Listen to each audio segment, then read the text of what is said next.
I begin, I think just in line with that song we just sang,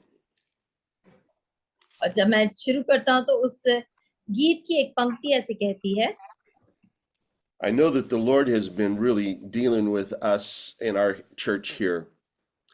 और परमेश्वर हमारी कलीसिया के साथ सचमुच आज कुछ अपनी कार्यों को करने जा रहा है, And reminding us that there are generations behind us that still need to know who Jesus is. और हमारे पीछे वंशज हैं जो अभी भी जिन्हें जानना है यीशु मसीह कौन है करके। There's two verses of scripture that I have written into some cards, and I have just been reminding myself of almost on a daily basis. और हर दिन मैं अपने आप को, ये दो वचन है जिसे मैंने एक कार्ड पे लिख के रखा है और मैं अपने आप को रोज इन दो वचनों को याद दिलाता हूँ। And both of them have become a scripture verses for our church. और वो दोनों ही वचन जो है हमारी कलीसिया के लिए भी एक वाचा के वचन बन चुके हैं। And let me share them with you. और मैं आपके साथ उन वचनों को बांटूंगा। The first one is Psalm 71 verses 17 and 18. और पहला जो है वो भजन संहिता 71 और उसका 17 और 18 वचन। It says, "O God, from my youth you have taught me." और वो कहते हैं कि इसलिए परमेश्वर, जब मैं बूढ़ा हो गया और मेरे बाल पक गए, And I still proclaim your wondrous deeds. तब भी तू मुझे ना छोड़ा। So even to old age and gray hairs, जब तक मैं आने वाली पीढ़ी के लोगों को, O God, do not forsake me. तेरा बाहुबल और सब उत्पन्न होने वालों को तेरा पराक्रम ना सुनाऊं। Until I proclaim your might to another generation. और तेरा बाहुबल और सब उत्पन्न होने वालों को तेरा पराक्रम ना सुनाऊं। Your power to all those to come. और जो आने वाले हैं, होने वाले हैं, उन सब के लिए तेरी सामर्थ। What a great scripture to remind us that there are people behind us that still need to hear the good news of Jesus Christ. और कितना अच्छा एक वचन है जो हमें ये स्मरण दिलाता है कि अभी भी बहुत से लोग होने वाले हैं जिनको प्रभु के आने वाली पीढ़ी को जो है हमें प्रभु के वचन को सुनाना है। God has been faithful to me over the years. और परमेश्वर मेरे लिए विश्वास योग्य ठहरा पिछले कई समय में। I reluctantly identify with the psalmist here. और मैं भजन गाने वाले के साथ अपने आप को यहाँ पर जो है संबोधित कर सकता हूँ। When he talks about old age and gray hairs. और वो वहां पे बात बताता है कि जब मेरे बाल पक गए, He left out no hairs. और उसके पास ना तो मुझे ना कोई बाल भी नहीं रहे, छूट गए। I can tell you this, God has been faithful to me since I was a young man. और मैं आपको बता सकता हूँ कि परमेश्वर मेरे लिए विश्वास योग्य रहा जब मैं जवान लड़का था तब से। And I'm still proclaiming his wondrous deeds. और मैं अभी भी उसके किए हुए पराक्रमों को बयां करता हूँ। And it's my heart's desire to proclaim that to a new generation. और मेरे मन की इच्छा कि मैंने आने वाली पीढ़ी को भी उसके पराक्रम के बारे में बताऊं। The other scripture I'd like to read in opening this up is in Lamentations 2 verses 18 and 19. और दूसरा वचन जो मैं आपके लिए इस शुरुआत में पढ़ना चाहता हूँ वो है विलाप गीत उसका 2 और उसका 18 और 19 वचन। And the scripture says, "Their heart cried to the Lord." It's 2 Lamentations 2, 18 and 19. और वहां पे वो कहता है कि उनके मन पुकारते हैं करके। O wall of the daughter of Zion, हे सियोन की कुमारी, let tears stream down like a torrent day and night. आंसू रात दिन नदी के समान बहाती रहे। Give yourself no rest, your eyes no respite. तनिक भी विश्राम ना ले, ना तेरी आंख की पुतली चैन ले। Arise, cry out in the night at the beginning of the night watches. हर रात के हर पहर के आरंभ में उठकर चिल्लाया कर। Pour out your heart like water before the presence of the Lord. प्रभु के सम्मुख अपने मन की बातों को धारा के समान उंडेल। Now let me stop there and just remind you, this is a call to prayer. और मैं आपको वहां पे रोककर आपको स्मरण दिलाना चाहता हूँ कि ये प्रार्थना के लिए बुलाहट है। And it's a call to relentless, ending prayer. और वो कभी ना खत्म ना होने वाली एक प्रार्थना and it's a passionate prayer. और एक उत्तेजना भरी प्रार्थना। He says, lift your hands to him for the lives of your children.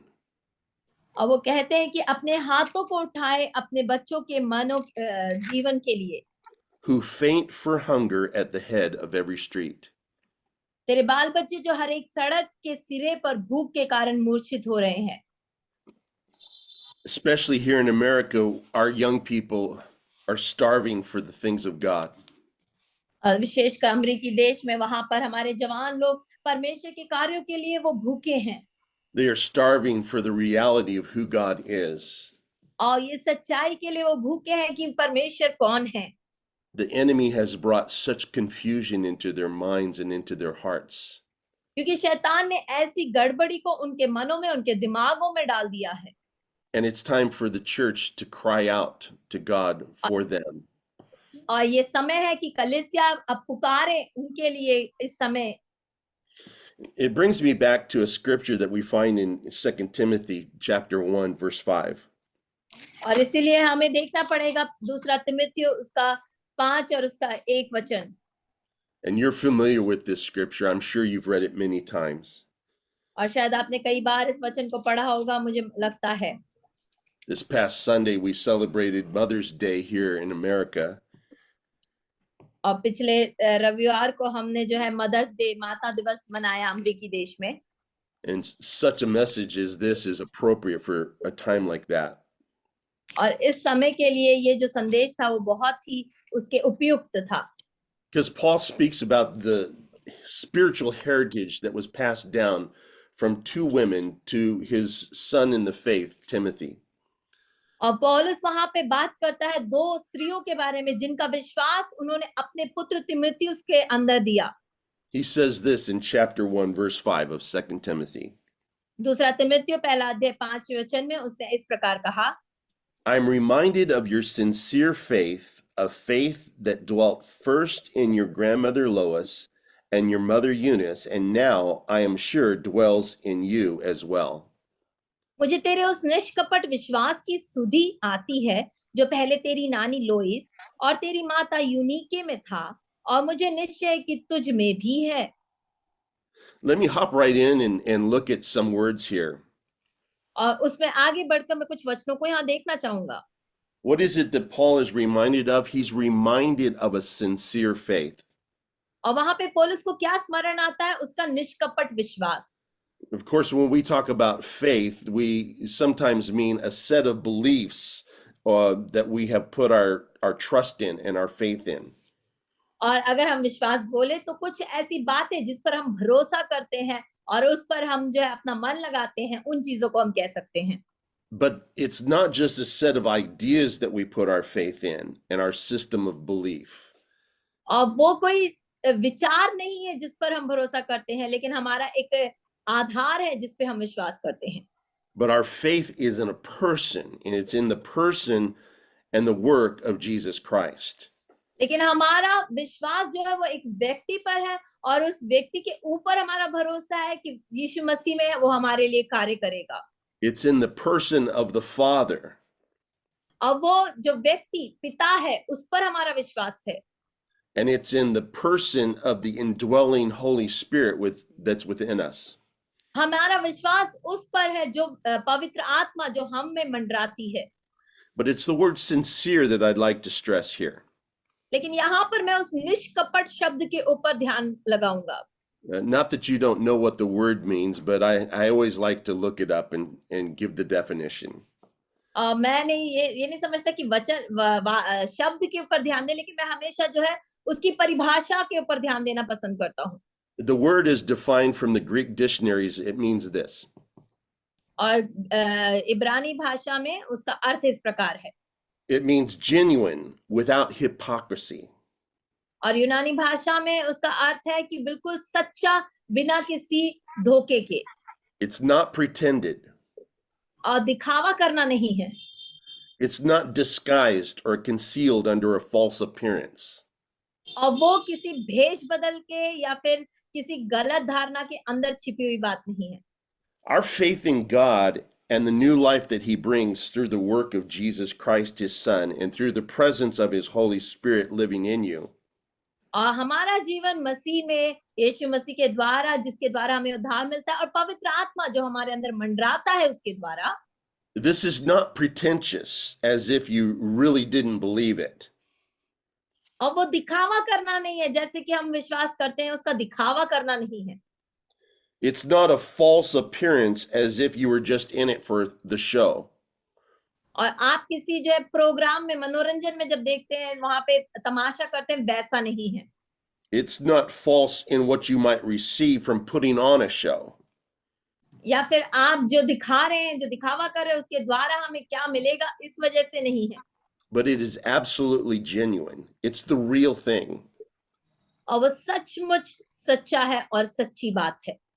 Now catch this. It's this kind of faith that has been passed down to Timothy and modeled by first grandmother Lois and then by mom Eunice. और हम इसमें सीखते हैं इस वचन से कि वो पहले तिमुथियुस के अंदर पाया जाता था, उससे पहले जो है सबसे पहले उसकी जो नानी थी उनके अंदर पाया जाता था, और उसके बाद उनकी माता के अंदर पाया जाता था। And it's this sincere faith that sets us up for what's next in Paul's instructions to Timothy. और यही निष्कपट विश्वास है जो अगला पौलुस उसको जो आज्ञाएं देता है उसमें दिखाया गया है।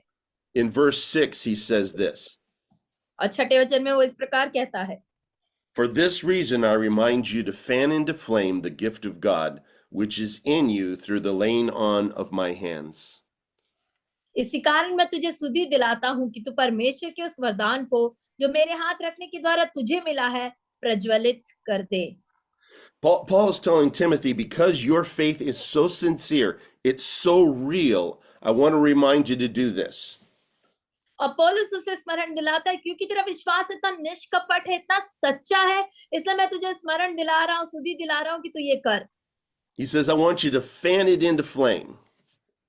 और मैं चाहता हूँ कि तू उसे प्रज्वलित कर दे। Now, I want you to think about what that means. और आपको क्या लगता है कि उसका अर्थ क्या है, प्रज्वलित करना? To fan something is to literally to push air or oxygen towards. और प्रज्वलित करना मतलब एक जलने वाले इस पे और हवा को भड़काना उसको। And of course, oxygen is a necessary fuel for fire.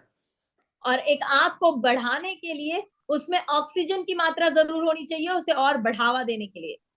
Without oxygen, the flame burns out. और बिना ऑक्सीजन के जो हमेशा आग बंद हो जाती है। But with more oxygen, the flame spreads and it burns hotter. और ज्यादा ऑक्सीजन की मात्रा होने पे और अधिक आग बढ़ती जाती है, फैलती जाती है। My dad, when I was a young man, or throughout his life, और मेरे पिता अपने पूरे जीवन भर में, we moved to Las Vegas, and those of you that are familiar with Las Vegas, you know that Las Vegas is known for its signs. और जो लोग को पता होगा, लॉस वेगस करके एक जगह पे हम लोग चले गए थे। My dad was a glass blower by trade. He made neon tubing. और वो जो है एक कांच का काम करने वाले एक व्यक्ति थे। It's the lights that are so beautiful in Las Vegas and in other parts of the world. और लॉस वेगस में बहुत ज्यादा लाइटों का इस्तेमाल होता है, कांच का, और उस संसार के अधिकतर भागों में। But I remember when I worked with him, he had these fires, fires that he would use to bend the neon and to heat it up. और वो जो है वहां पे जब काम करते थे, मैं उनकी मदद करता था, उनके पास जो है अलग अलग तरीके से आग होती थी जिसमें वो उस कांच को पिघला के उसको आकार देते थे। And we would come in the morning, he would turn the gas on and he would light the flame on each of those fires. और जब हम सुबह आते थे तो वो गैस को चलाकर जो है हर एक जगह पे वो आग को जलाते थे। And they would just burn a yellow and kind of a black with some soot just kind of raising from them. और वहां से जो है पीले रंग की, काले रंग की, ऐसे जो धुआं और आग की लपेटें जो उठती रहती थी।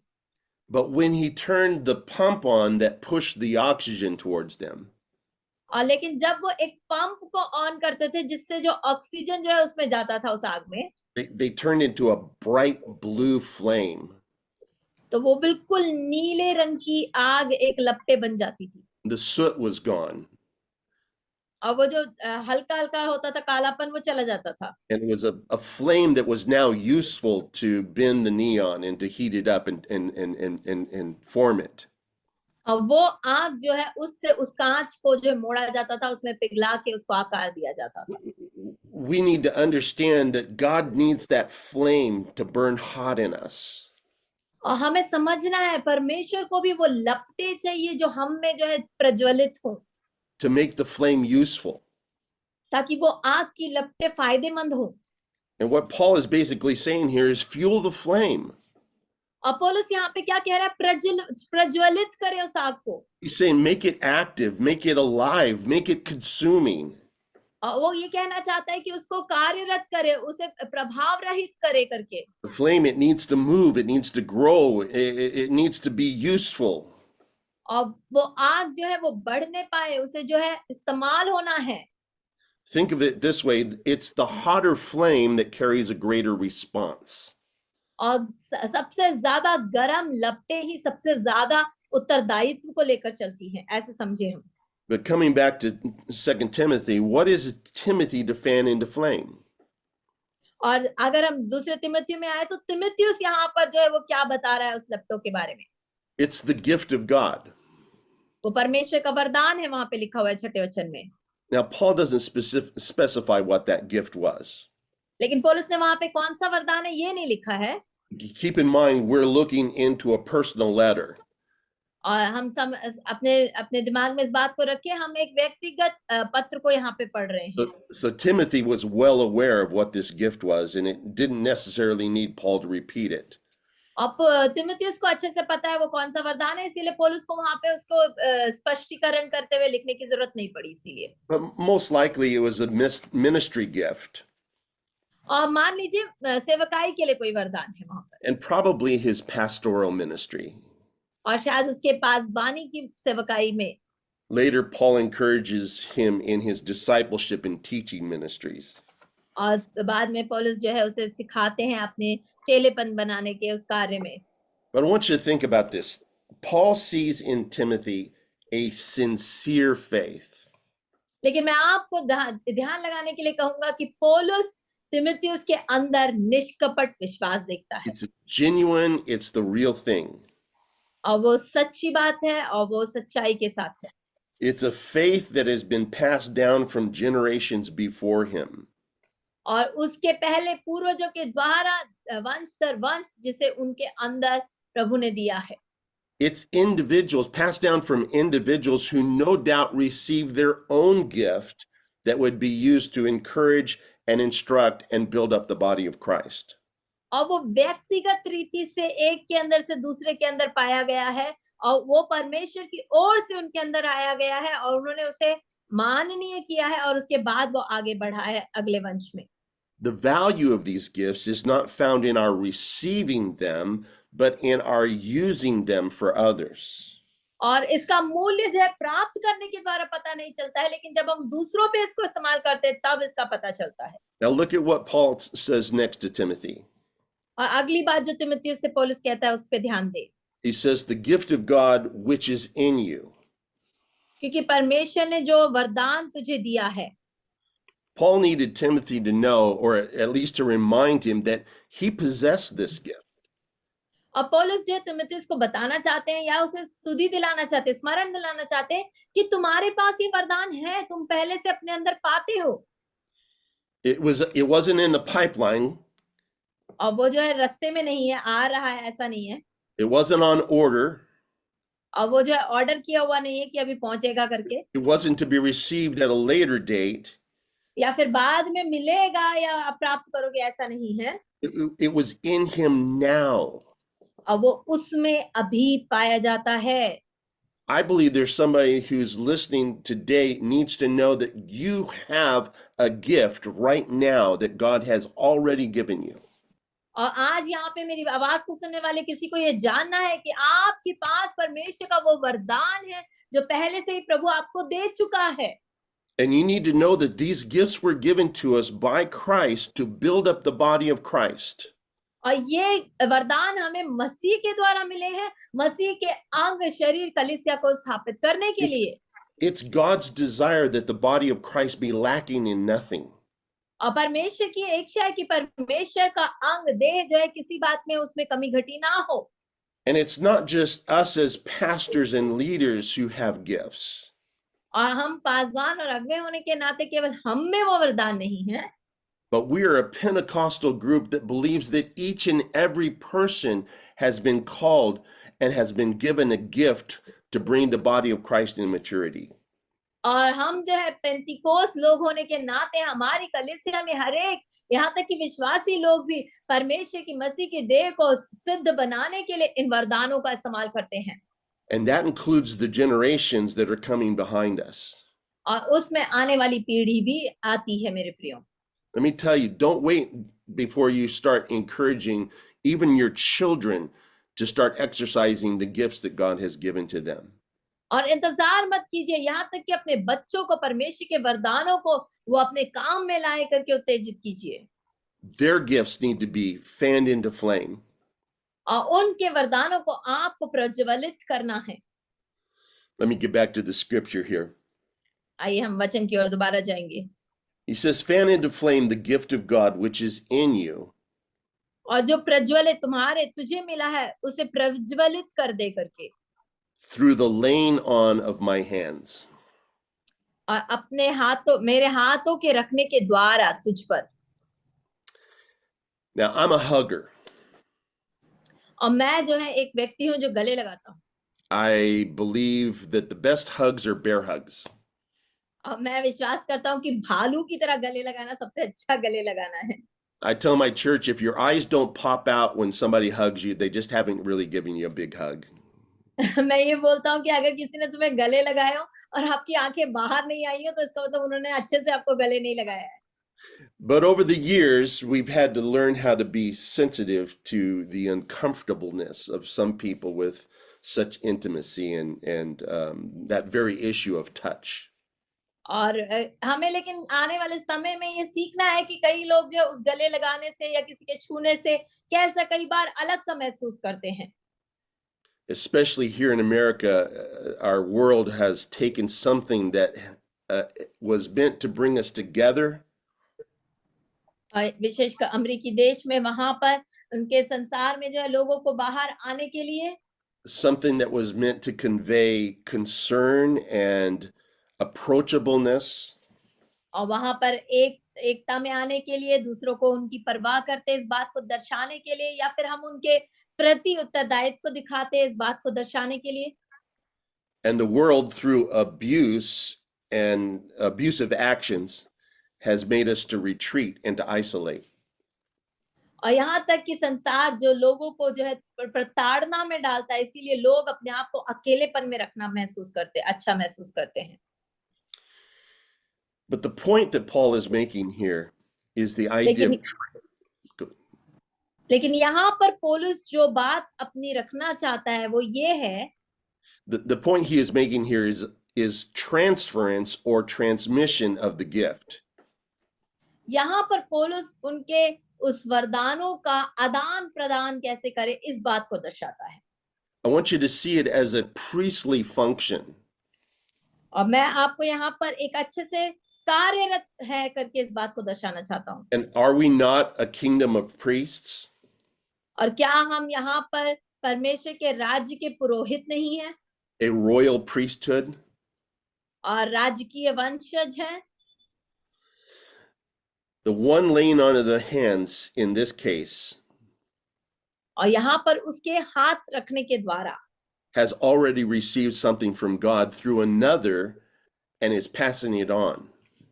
और उसने पहले से प्रभु से प्राप्त किया है और उसके हाथ रखने के द्वारा वो दूसरे के ऊपर उस वरदान को दे रहा है। Acts 9:17 tells us the story of Paul himself having hands laid on him. और प्रेरितों के काम 9:17 हमें वहां पे उस घटना में बताता है कि कैसे पौलुस के ऊपर हाथ रखने के द्वारा उसने प्राप्त किया। It says Ananias departed and entered the house, and laying his hands on him. तब हनन्याह उठकर उस घर में गया और उस पर अपना हाथ रखकर कहा, He said, Brother Saul, the Lord Jesus who appeared to you on the road उसने कहा, हे भाई शाऊल, प्रभु अर्थात यीशु जो उस रास्ते में जिसमें तू आया तुझे दिखाई दिया था by which you came, और जिससे तू आया has sent me that you may regain your sight and be filled with the Holy Spirit. उसी ने मुझे भेजा है कि तू फिर दृष्टि पाए और पवित्र आत्मा से परिपूर्ण हो जाए। Let me encourage you in your priestly function of laying hands on people to receive and transfer the gift of God. और मैं आप लोगों को बताऊं, जैसे आप प्रभु के याजक हैं, राजकीय याजक है, आपके हाथ रखने के द्वारा लोग जो है पवित्र आत्मा के अभिषेक को पाते हैं। But let me move on here. और मैं आगे बढ़ूंगा इसमें। He says, "For God gave us a spirit." और कहता है परमेश्वर ने हमें आत्मा दी है। Now, this is not necessarily a direct reference to the person of the Holy Spirit, और यहाँ पे सीधी तरह से पवित्र आत्मा की ओर नहीं, although he's surely not missing from the equation. और वो उसे जो है अलग से नहीं बता रहा है। I know some translations like the NIV bring out the Holy Spirit's presence here. और NIV में यहाँ पे पवित्र आत्मा की उपस्थिति को बताता है, But most translations use the small s in spirit. लेकिन यहाँ पे ज्यादातर अनुवादों में वहां पे छोटे अंक के द्वारा पवित्र आत्मा को लिखा गया है। And what Paul is talking about is our disposition. और वहां पे पौलुस जो है हमारे जो अस्थिर होने के बारे में बता रहा है। He's talking about our inclination here, और वहां पे उनके नीचे होने के बारे में वो बता रहा है। which is definitely the work of the Holy Spirit in our lives. पवित्र आत्मा का कार्य जो हमारे जीवन में है उसके बारे में सचमुच वो बताना चाहता है। But Paul is focusing on the fire in his young Timothy. और जवान तिमुथियुस के अंदर जो आग है उसके बारे में वो ध्यान देता है। He's talking about the tendency, his inclination, his temperament. और वो उसके बारे में, उसके अंदर जो वो प्रज्वलित है उसके बारे में बात कर रहा है। And he says, "For God gave us a spirit not of fear." और वो कहता है कि परमेश्वर ने हमें भय किया नहीं। Now, some translations use the word timid. और कई जगह पे जो है एकदम डर के बारे में लिखा गया है। And the New Revised Standard uses the word cowardice. और न्यू रिवाइज करके एक अनुवाद है, उसमें डरपोक शब्द इस्तेमाल किया गया है। Think of those three words: fear, timidity, and cowardice. और इसीलिए उन तीनों शब्द को याद रखें, भय, डर, डरपोक। None of us want to instill these traits in our children. और हमें से कोई भी नहीं चाहता कि हमारे बच्चे जो है डरे या हमारे बच्चे भय के अंदर रहे या हमारे बच्चे डरपोक बने, हम नहीं चाहते। Although we may unintentionally model those things and transfer them to our kids. और अनजाने में शायद कई बार हम ऐसे चीजों को अपने जीवन के द्वारा दर्शा सकते हैं, शायद उनके सामने हम उसके प्रतिक्रिया कर सकते हैं। But that's not what we want our kids to have. That's not the spirit that we want them to have. लेकिन हम में से कोई नहीं चाहता ऐसी आत्मा हमारे बच्चों के अंदर हो।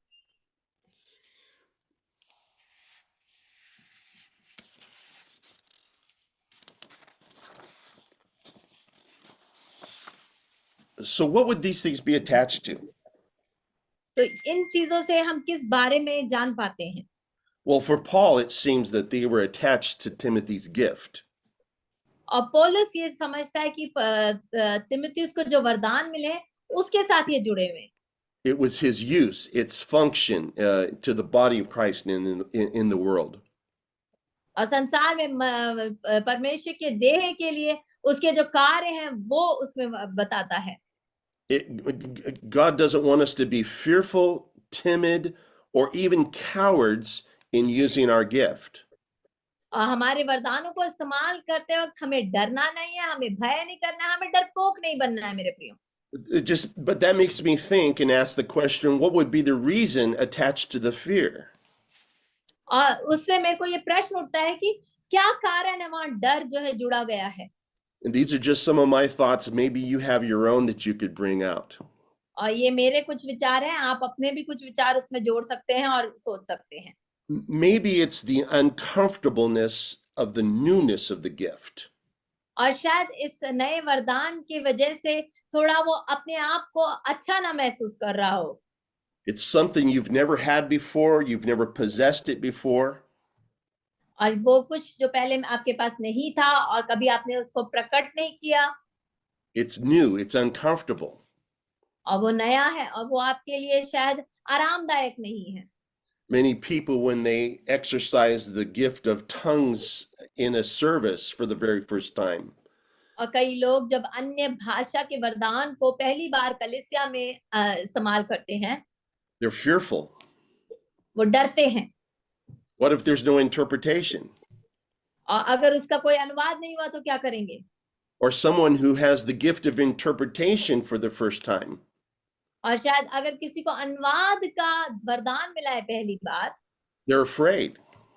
और वो डरते हैं, What if I got the wrong interpretation? क्या होगा अगर मैंने गलत अनुवाद किया तो?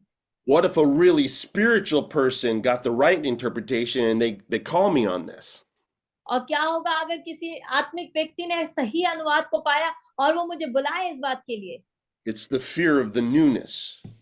और एक नए वरदान की वजह से जो डर है, For some, it may be the fear of the results. और आप में से कई लोगों को परिणाम का डर है। What if people don't receive my gifts? अगर मेरे वरदानों को लोग ग्रहण ना करें तो क्या होगा? What if I don't see the fruit from my gifts? और अगर मेरे वरदानों में से मुझे फल को ना मैं देख पाया तो क्या होगा? Let me tell you something that is hard for us to understand. और मैं आपको बताना चाहता हूँ एक बात को जिससे आप समझ पाए। It takes a certain courage and boldness to proclaim truth and leave the results in the hand of God. और हमें जो है एक तरह का बलवंता चाहिए, एक दृढ़ता चाहिए कि हम सच्चाई को बोले और बाकी बातों को प्रभु के हाथ में छोड़ दे। The use of our gifts is first about obedience. और हमारे वरदानों को इस्तेमाल करना सबसे पहले जो है हमारी आज्ञाकारिता पे निर्भर करता है। And then it's about results. उसके बाद परिणामों के बारे में है। Maybe it's a fear of the sacrifice the use of the gift will require. और शायद ये डर है जो बलिदान की जरूरत है उस वरदान को उपयोग करने के लिए। There is sacrifice in engaging in ministry. और सेवकाई में बलिदान हमेशा सम्मिलित है मेरे प्रियो। If you're going to have this gift come in your life, most likely you're going to have to make room for it. और अगर आपको ये वरदान परमेश्वर दे रहा है और उसे प्राप्त करने जा रहे हैं, तो आपको उस वरदान को अपने जीवन में लाने के लिए उसके लिए जगह बनानी पड़ेगी। Maybe this also has to do with the fear of the change in life that this gift will bring. और इस वरदान की वजह से शायद हमारे जीवन में जो परिवर्तन आने वाला है उसका भी कई बार डर रहता है कि वो हमारे जीवन से सारी ऊर्जा को निकाल लेगा। Life will change. जीवन बदल जाएगा। You have a new function and a new purpose and a new responsibility. आपके अंदर नया कार्य होगा, नया उत्तरदायित्व होगा और नए काम होंगे। But of course, you also have a new source of blessing and fulfillment. और आपके अंदर नई आशीषें होंगी, हाँ, उसके साथ-साथ नए परिपूर्णता भी होगी। Now, throughout Scripture, we see contrasts. और पूरे वचन में हम यहाँ पे जो है एक विरोधता को देखते हैं। You preach contrasts all the time. हम हमेशा जो विरोधता प्रचार करते हैं। We once lived in darkness, एक बार हम अंधकार में थे, but He has brought us into His marvelous light. लेकिन वो हमें अपनी अद्भुत ज्योति में लेकर आया। We were dead in our sins, हम अपने पापों में मारे गए थे, but He has now made us alive with Him. लेकिन उसने अपने साथ हमें जीवित किया। We were lost, हम खोए हुए थे, now we are found. लेकिन अब हम पा चुके हैं। We once lived according to the flesh, हम पहले शरीर के अनुसार जीवित थे, but now we live according to the Spirit. लेकिन अब हम आत्मा के द्वारा जीते हैं। So notice that Paul contrasts this negative spirit of fear और इसने ध्यान दीजिए पौलुस वहां पे नकारात्मक आत्मा जो डर की है उसको वहां रखता है, timidity and cowardice, और वहां पे जो डर और भय के बारे में, with three positive remarks of the transformed and redeemed inclination that the Spirit of God brings to us. 3 सकारात्मक बातों को वहां पर रखता है जो पवित्र आत्मा हमारे जीवन में लेकर आता है। And the word for power in the Greek is dunamis. और सामर्थ के लिए वहां पे डुनामिस करके यूनानी शब्द है। And it carries the sense of possession, of controlling influence. अब वो वहां पर एक अपने उसको प्रभावित करने, उस पर नियंत्रण करने के बारे में बताता है। It's often understood as manifesting influence over reality in a supernatural manner. वो हमेशा प्राकृतिकता के ऊपर अलौकिक नियंत्रण को दर्शाता है। For God gave us a spirit not of fear, but of power. और परमेश्वर ने हमें भय की नहीं पर सामर्थ की आत्मा दी है। I want you to think of this. और मैं आपको चाहता हूं कि आप सोचें इस बारे में। God has given us an ability प्रभु ने हमें एक योग्यता दी है to influence reality in a way कि हम सच्चाई को इस प्रकार प्रभावित कर सकते हैं that goes beyond our natural capacity. वो हमारे प्राकृतिक क्षमता से बढ़कर है।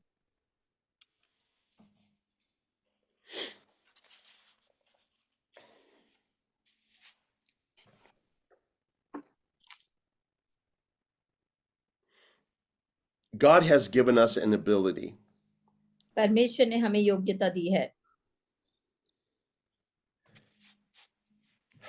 to influence reality कि हम सच्चाई पर प्रभाव डाल सके that goes beyond our natural capacity. जो कि हमारे प्राकृतिक क्षमता से भी बढ़कर है। Now I want you to think about this. और मैं चाहता हूं कि आप इस बारे में सोचें That God has not given us a spirit of fear, परमेश्वर ने हमें भय की आत्मा नहीं दी है but of power पर सामर्थ की and love. और प्रेम की। Of the three inclinations that Paul mentions, power may और grab the attention of us first. और जो तीनों बातें यहाँ पे पौलुस बताता है उसमें शायद सामर्थ हमारा ध्यान अपनी ओर खींच ले, But love is central to everything we do. लेकिन जो भी कुछ हम करते हैं प्रेम उसका केंद्र है। Love drives us to do things. और प्रेम हमें कार्य करने के लिए बाध्य करता है। Our famous scripture that most everyone has memorized. और सबसे ज्यादा बहुत ही विख्यात एक वचन जो सबने स्मरण किया होगा For God so loved the world, he sent his only son. कि परमेश्वर ने जगत से ऐसा प्रेम किया कि अपना इकलौता पुत्र दे दिया। 2 Corinthians 5:14 and 15 says this. और दूसरा कुरिन्थियों 5 और उसका 14 और 15 इस प्रकार कहता है। The ESV puts it this way. और ESV अनुवाद में इस प्रकार लिखा है। For the love of Christ controls us. परमेश्वर का प्रेम हमें नियंत्रित करता है। Other translations use the word compels. For the love of Christ compels us. और इस प्रकार कहा गया कि मसीह का प्रेम हमें विवश कर देता है। Love drives us. और उसका प्रेम हमें जो है विवश कर देता है। And power coupled with love is powerfully effective. और जो सामर्थ वो प्रेम से भरा हो वो बहुत ही सामर्थी रीति से प्रभाव डालता है मेरे प्रियो। But power without love can do serious damage. लेकिन सामर्थ बिना प्रेम के नुकसान पहुंचा सकता है। Real quick, for God gave us a spirit not of fear, और जल्दी से बताऊंगा कि परमेश्वर ने हमें भय की आत्मा नहीं but of power and love and self-control. पर सामर्थ और प्रेम और संयम की आत्मा दी है। Think of this word self-control in contrast to fear here. उस शब्द को हम सोचेंगे भय के विपरीत में संयमता को। Fear actually can lock us up and hold us captive. और डर हमें जो है बंद कर सकता है, हमें जो गुलाम बना सकता है। Self-control, although ironically the word control is used, और संयमता, यहाँ पे संयमता में जो है एक नियंत्रणता है, नियंत्रण करने की बात है। it actually frees us to be and to do according to God-ordained gifting. और वो हमें जो है आजाद करती है कि हम परमेश्वर के दिए वरदानों को उसके आधार पे इस्तेमाल करें। Self-control allows us to be and do with a burning fire of passion for his kingdom purposes. और संयमता हमें बाध्य करती है कि हम परमेश्वर के लिए ज्वलित कार्यों को कर सके। Self-control is actually freedom. संयमता एक प्रकार से आजादी है।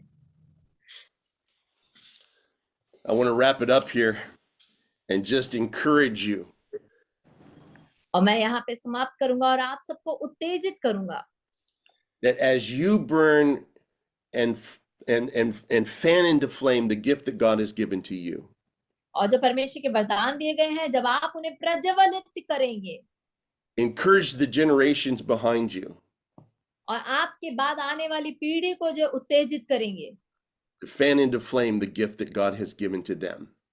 और जो वरदान प्रभु ने उन्हें दिए, उन्हें भी आप प्रज्वलित करने की कोशिश करेंगे। I've grown up with the understanding that people often look to youth for revival. और मैं जो बड़ा हुआ जब जहाँ पे लोग ज्यादातर बेदारी के लिए जवानों को देखते हैं And youth really are hungry for revival. और सचमुच जवान जो है बेदारी के लिए वो भूखे हैं And many revivals have been started because of young people. और कई बेदारियां जो जवानों की वजह से ही शुरू हुई है। Here in America, we look back to the Jesus movement of the late 60s and 70s. और 1960 और 70 के बीच में जब यीशु मसीह के मंडराने की एक क्षमता शुरू हुई वहां पर। Just last year, many of the campuses from Ashbury Theological Seminary experienced great revival in their chapels. और जैसे पिछले साल एस्बरी उस चैपल में जो है उन्होंने एक बहुत बड़ी बेदारी को महसूस किया। But I'll tell you, I firmly believe लेकिन मैं बहुत ज्यादा इस बात पे विश्वास करता हूँ that the revival that young people experience कि जो बेदारी जवान लोग अनुभव करते हैं is because they have generations before them that show them what revival is all about. वो इसलिए क्योंकि उनके आगे जो वंश है जो उन्होंने बेदारी के बारे में उन्हें बताया क्या है करके। On the day of Pentecost, when the Holy Spirit fell upon the church, और जब पेंतिकोस के दिन पवित्र आत्मा कलीसिया के ऊपर उतरा and Peter said, "This is that." और पतरस ने कहा यही है वो। He was looking back to something that another generation had prophesied would happen. और वो जो पीछे मुड़ के देखता है कि किसी और वंशज ने जिस बात की भविष्यवाणी करी थी। This is that was spoken by the prophet Joel. और यही वो है जो योएल भविष्यद्वक्ता नबी के द्वारा बोला गया था। There's an idea of passing the baton to a new generation.